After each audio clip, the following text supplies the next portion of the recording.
Welcome back to the Venom Workshop. So today what I'm going to show you how to do is how to use the governor on the throttle of the Thunder dirt bike.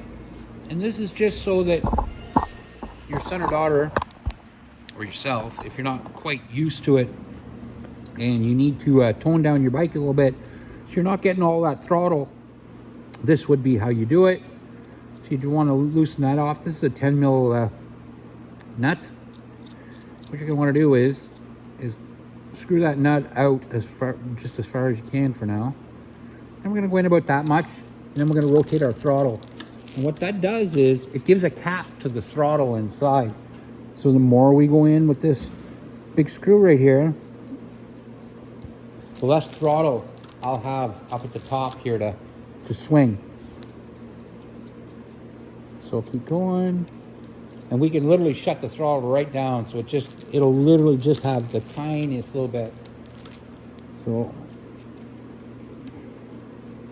we can take it all the way into, like I said, like here, and then I only have just the littlest rotation of my throttle. And if I take it in even further, it even gets tighter. So just a little bit of a throttle and that's it.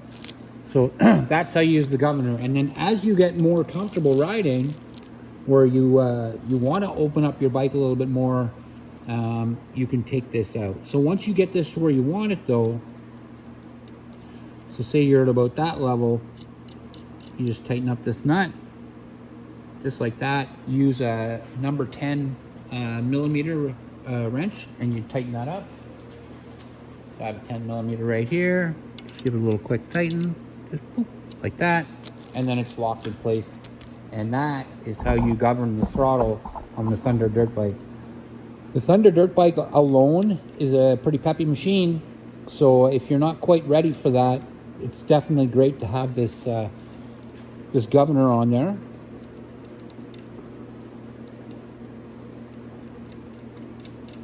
Just like that, and then when we lock this nut out like that, it locks into place. And that's it, guys. That's how you use the governor on the Thunder 125C dirt bike.